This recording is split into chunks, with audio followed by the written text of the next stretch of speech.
today is Tim Minahan. He's the Chief Marketing Officer at Ariba. Tim, thank you for joining me. Well, thanks for having me, Dawn.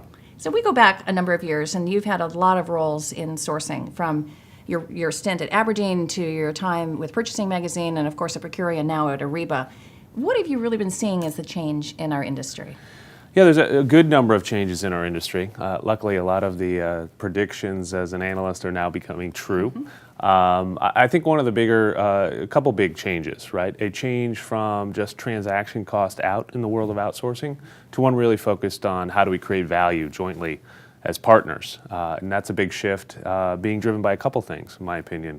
One is the role of technology. The availability of technology as cloud-based service now finally allows many of the outsourcers to stop chasing the labor arbitrage game and to look for ways to build innovation on top of stable platforms. So that's point number one. I think the economy has lent a hand in that as well by really focusing folks on looking at their core competencies, taking cost out of the organization, and relying much more heavily on external partners in order to be successful. And because of that, they can't just beat up partners on cost anymore. So in your role at Ariba and your other roles, you've worked a lot with CPOs, but we're finding a lot of CPOs are still not invited to the outsourcing table. So, to actually manage the outsourcing agreements. And then we see other ones that are invited every day and they're running all the outsourcing for the organization. What do you think the differences are, and how do you get invited to the outsourcing table?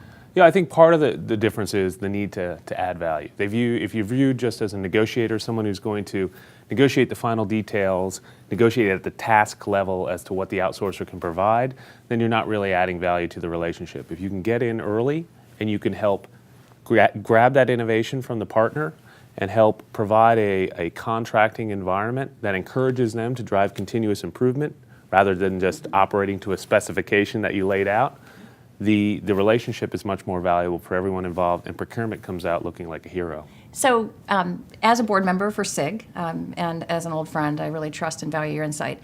You were one of the people I went to and said, Phil First, HFS, what do you think? And you went out and you came back with some just incredible advice for us, which is one of the reasons this led us into this agreement. So what do you think about the value that HFS research is going to add to the SIG members? Yeah, I think Phil and his organization, Phil's been around the space for quite a while. He's really has been in charge of the ins and outs of the outsourcing business.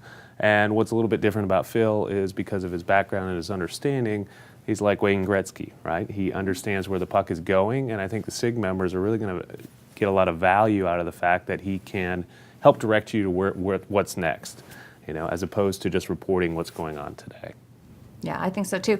So as analysts, you always had your pulse on the market and what was happening in the trends. And I know you still do now. What do you see the trends for procurement? Where do you see it going? Where do you see it evolving to? Yeah, that's an interesting question. I know, Dawn, you were kind enough to participate in a project that we're doing. We like to call it the Vision 2020 project. We're doing this in conjunction with a number of CPOs, sort of look at the future of procurement as a discipline and as a function in the year 2020.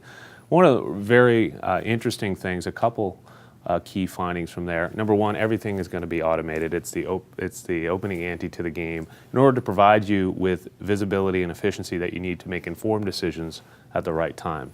Number two, buyer-seller relationships are going to change dramatically. Just as we were talking about in the outsourcing world, that's true in every relationship where the shift needs to go from one in which I'm beating up suppliers, I'm taking out cost, to one in which I'm becoming the customer of choice because that supplier wants to work with me for joint competitive advantage. So we would call it outcome-based relationships. So those are two key findings that we're seeing shifting in the procurement world today. Now, are you surprised when people use the word innovation and procurement together these days? No, if you look at the role of procurement, it's really to capture innovation in the supply base. No one knows the supply base and their capabilities better than procurement. And it is frustrating that outside of the manufacturing sector, very few companies bring procurement in early enough to affect change. Even in the manufacturing sector, you still hear stories of companies where engineering has designed lockdown, has designed in even suppliers, and procurement's ability to affect change and capture innovation and bring improvements and competitive advantage to that relationship is somewhat hampered because they're brought in so late. So no, it doesn't surprise me that procurement is really understanding the innovation inherent in the supply base. So Tim, Chief Marketing Officer, help me with the language. How can we take away the conversation or change the conversation that outsourcing is not necessarily a bad thing? It's not going to destroy economies. It's not going to be a net job elimination strategy. It's really something that's a blended services delivery option for companies. So how can we change that conversation so outsourcing is not a bad word? Yeah, absolutely. I think one of the things that's very interesting today is there's a lot of research going on how do we change the outsourcing relationships? How do we make them more successful? And one of the books I feel most fond of right now is research coming out of the University of Tennessee. Kate Vidisek headed up a project to put out a book called Vested Outsourcing.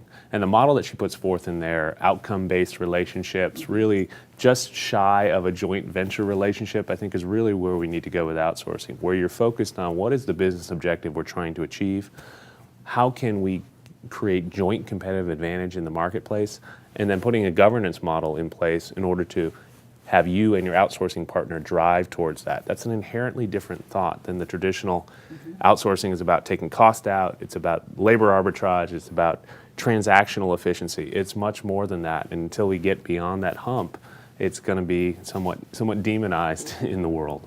Yeah, so Kate has a new book coming out. It should be out in the next month or so. And I was actually asked to write a little brief on the jacket of it. And she's just an amazing woman, so I also agree. I think she's telling the story the right way that it should be told. Yeah, absolutely. So any big announcements coming out of Ariba? Anything new? Well, with Ariba Live coming up next month, there'll be plenty of big announcements coming out. I think still advancing our objective to make business commerce simpler, to really consumerize business commerce, whether you're a buyer, whether you're a seller, or whether you're in the financial organization that really wants to optimize working capital across the value chain. So while I'm not at liberty to say right now, I think next month at Ariba Live in Nashville, you'll hear some good news from us. That's good. I'm excited to join you with that. So with that, I'd like to thank you for joining us, and we'll see you next time. I'm Dawn Evans signing out, and thank you, Tim. Thank you for your time today.